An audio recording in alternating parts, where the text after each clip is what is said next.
ఒక్కసారి కొమ్మూరి గోల్డ్ కి కాల్ చేయండి. తాకట్లో ఉన్న మీ బంగారాన్ని విడిపించి మార్కెట్ ప్రైస్ కి వాళ్ళు కొనుక్కుని మిగతా డబ్బులు మీకు ఇచ్చేస్తారు. గణేశాయ నమః, గాయత్రీదేవి నమః, మహాసరస్వతి నమః, మాతాపితృభ్యో నమః.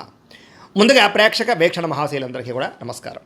అయితే 12వ తారీఖు ఏప్రిల్ 2026 ఆదివారం నుండి 18వ తారీఖు ఏప్రిల్ 2026 శనివారం వరకు కూడా ఈ వారం ద్వాదశ రాశుల వారికి కూడా ఎలా ఉండబోతుందో చూద్దాం. ఇక ధనుస్సు రాశి వారి యొక్క ఫలితాలు.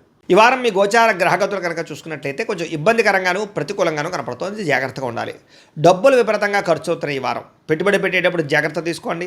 రాంగ్ ఇన్వెస్ట్మెంట్లు చేయడం కానీ బెట్టింగ్లు స్కాముల జోలికి వెళ్ళడం కానీ మంచిది కాదు. షేర్లోను ట్రేడింగ్లోను డబ్బులు పెట్టేటప్పుడు జాతక పరిశీలన ఖచ్చితంగా చేయించుకోండి. ఇతర దేశాల్లోని భారతీయులందరూ కూడా ఉద్యోగ నష్టాలు సమస్యలు ఎదుర్కొనే పరిస్థితులు ఉన్నాయి. డ్రైవింగ్లు చేసేటప్పుడు జాగ్రత్త. నిరుద్యోగులకి సరైన ఉద్యోగ అవకాశాలు రావడం లేదు. చాలా ఇబ్బందులు కనపడుతున్నాయి. వివాహాలు కూడా కుదిరి వివాహ సంబంధాలు వెనక్కి వెళ్ళిపోయే పరిస్థితి కనపడుతోంది. అలాగే సంతానానికి సంబంధించి ప్రయత్నాలు కూడా మిస్క్యారేజ్ అవుతున్నాయి.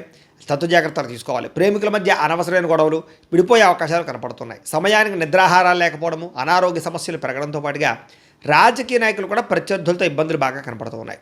సినిమా టీవీ మీడియా రంగాల వారికి అనవసరమైన ప్రాజెక్టులు ఎంచుకోవడము, తప్పుడు మార్గాలు అన్వేషించడంతో పాటుగా అపజయాలయ్యే అవకాశాలు, కొంచెం పెద్దగా హిట్లు లేకపోవడం కనపడుతోంది. భార్యాభర్తల మధ్య సమస్యలు, తగాదాలు, గొడవలు, కుటుంబ వివాదాలు కనపడుతున్నాయి. ప్రతిభకు తగ్గ గుర్తింపు లేకపోవడము, పెట్టుబడులు తగ్గ లాభాలు లేకపోవడము, వ్యాపారస్తులకి నష్టాలు కనపడుతున్నాయి. అప్పులు ఇవ్వడం కానీ అప్పులు తీర్చుకోవడం కానీ ఈ వారం పెద్దగా కలిసి రావడం లేదు. ఎవరినైనా సరే నమ్మి మోసపోయే అవకాశాలు ఉన్నాయి కాబట్టి ఎవరిని నమ్మకండి. పరపురుష పరస్త్రీ వ్యామోహాలు, వివాహేతర సంబంధాలు, కామ కోరికలు బాగా పెరిగిపోతున్నాయి. జాగ్రత్త. కష్టపడకుండా డబ్బులు రావాలనుకుని చేసేటటువంటి నిర్ణయాలు కానీ తప్పుడు పనులు కానీ మిమ్మల్ని బాగా ఇబ్బందులకు గురి చేస్తే వాటికి దూరంగా ఉండండి. ప్రభుత్వ ఉద్యోగస్తులకి లేదా రకరకాల ఉద్యోగస్తులకి ఐటీ దాడుల ప్రభావం కనపడుతోంది. వ్యాపారస్తులు కూడా జాగ్రత్తగా మీ యొక్క ట్యాక్స్ పరమైనటువంటి వ్యవహారాలు జాగ్రత్తగా చూసుకోవాలి.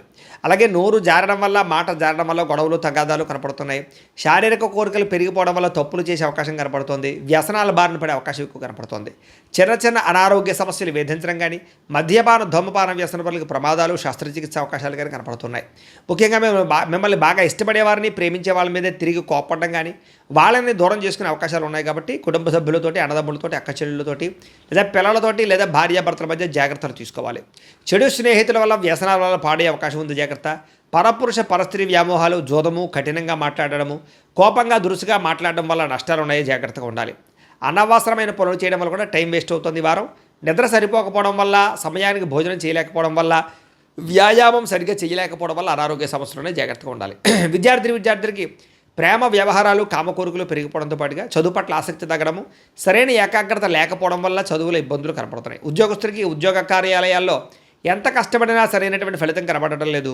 స్త్రీలు కూడా ప్రేమ వ్యవహారాలు ఇంట్లో తెలియడం వల్ల ఇబ్బందులు, కొత్త పరిచయాల వల్ల సమస్యలు, శారీరక కోరికలు పెరిగిపోతాయి. తత్తు జాగ్రత్తలు తీసుకోవాలి. వ్యాపారంలో మూర్ఖత్వంగా వ్యవహరించడం వల్ల, తప్పుడు నిర్ణయాలు తీసుకోవడం వల్ల లేదా నమ్మక ద్రోహాల వల్ల ధన నష్టం కనపడుతుంది. కాబట్టి వ్యాపారాలు చేసేవారు కూడా తత్తు జాగ్రత్తలు తీసుకోవాల్సిందిగా తెలియజేస్తూ, అయితే ప్రేక్షకులకి ముఖ్యంగా మనకి ఏమిటయ్యా అన్నట్లయితే కనుక ఇప్పటిదాకా మేము చెప్పినటువంటి ఈ ఫలితాలన్నీ కూడా గోచార ఫలితాలు, అంటే ఈ రాశిలో ఉండేటటువంటి కోటాను మంది అందరికీ వర్తిస్తాయి. కాబట్టి ఆ రకంగా వినే ప్రయత్నాన్ని చేయండి. ఒకవేళ మీ పర్సనల్ జాతకం అంటే మీకు ఒక్కరికి ఎలా ఉందో తెలుసుకోవాలి అన్నా, లేదా ఏదైనా సమస్యలతో ఇబ్బంది పడుతూ ఉన్నా, దానికి మీ date of birth, time, place of birth, మీ పేరు మా వాట్సాప్ నెంబర్కి మెసేజ్ పెట్టినా లేదా మాకు ఫోన్ చేసినా కూడా మీ జాతకం ఎలా ఉందో చూసి చెప్పే ప్రయత్నాన్ని చేస్తాము. లేదా ఏదైనా సమస్యలతో ఇబ్బంది పడుతూ ఉంటే కనుక దానికి పరిహారాలు చెప్పడం కానీ, లేదా పరిహారాలని మా పీఠంలో ఉండే బ్రాహ్మణుల ద్వారా ఈ రకంగా జపాలు అని, ఈ రకంగా మండప ఆరాధనలు, ఈ రకంగా అభిషేకాలు, ఈ రకంగా హోమాలు నిర్వర్తింపచేసి వీటికి సంబంధించినటువంటి ప్రసాదాన్ని మీకు కొరియర్ ద్వారా పంపించే ప్రయత్నం చేస్తాం. లేదా మీరు స్వయంగా వచ్చి పాల్గొన్నా కూడా మీ చేతి కార్యక్రమాలు కూడా మా పీఠంలో నిర్వర్తింపజేసే ప్రయత్నం చేస్తాము అని ప్రత్యేకంగా తెలియజేస్తూ, అలాగే మీలో ఎవరికైనా సరే పూర్తి జాతకం ఈ రకంగా పుస్తకం రూపంలో కావాలన్నట్లయితే కనుక దానికి కూడా మీ date of birth, time, place of birth, మీ పేరు మా వాట్సాప్ నెంబర్కి మెసేజ్ పెట్టినా లేదా మాకు ఫోన్ చేసినా కూడా మీ జాతకాన్ని ఈ రకంగా రాసి ఇలా కంప్యూటర్లో ఇలా డీటీపీ చేయించి ఈ రకంగా పుస్తకం రూపంలో బైండింగ్ చేయించి ఈ పుస్తకాన్ని మీకు కొరియర్ ద్వారా పంపించే ప్రయత్నం చేస్తాం. ఇందులో మీ పూర్తి జాతకం అంతా రాసి ఉంటుంది. చక్కగా చదువుకోవచ్చు.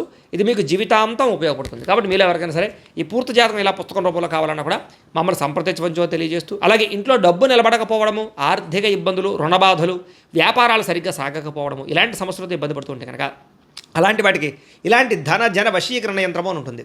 లేదా నరదిష్టి వల్ల కానీ నరఘోష వల్ల కానీ ఇంట్లో కానీ వ్యాపారాల్లో కానీ ఇబ్బందులు పడుతూ ఉంటే కనుక అలాంటి వాటికి ఇలాంటి నరఘోష యంత్రం అని ఉంటుంది. లేదా ఇంట్లో మనశ్శాంతి లేకపోవడము, నిద్ర పట్టకపోవడము, పీడకలు రావడము, కుటుంబ కలహాలు, ఆస్తి వివాదాలు, కోర్టు వివాదాలు, పోలీస్ కేసులు, లేదా ఎవరో శత్రువులు ఇబ్బంది పెట్టడం, లేదా ఎవరన్నా మీ మీద ప్రయోగం చేసేసారని అనుమానాలు రావడము, ఇలాంటి సమస్యలతో ఇబ్బంది పడుతూ ఉంటే కనుక అలాంటి వాటికి ఇలాంటి శూలిని దుర్గా యంత్రం అని ఉంటుంది. కాబట్టి ఈ యంత్రాల్లో ఏ యంత్రం కావాల్సినా సరే మమ్మల్ని సంప్రదించవచ్చు అని తెలియజేస్తూ, అలాగే వీటికి సంబంధించినటువంటి ఏమైనా సందేహాలు ఉన్నట్లయితే కనుక కింద కామెంట్ రూపంలో పెట్టండి, మీకు రిప్లై ఇస్తాం. అలాగే ఇప్పటిదాకా మేము చెప్పినటువంటి ఈ ఫలితాలన్నీ కూడా మీకు దగ్గరగా వచ్చేయలేదనే విషయాన్ని కూడా కింద కామెంట్ రూపంలో పెట్టండి. అలాగే ఈ వీడియో కనుక మీకు నచ్చినట్లయితే ఖచ్చితంగా కాస్త లైక్ చేయండి, అందరికీ షేర్ చేయండి. ఇంకా ఎవరైనా ఈ ఛానల్ కనుక సబ్స్క్రైబ్ చేసుకోకుండా ఉన్నట్లయితే కనుక కాస్త సబ్స్క్రైబ్ కూడా చేసుకోవాల్సిందిగా మనస్ఫూర్తిగా ఆశిస్తూ, గోబ్రాహ్మణేభ్యః శుభమస్తు నిత్యం, లోకాः సమస్తాः సుఖినో భవంతు. స్వస్తి.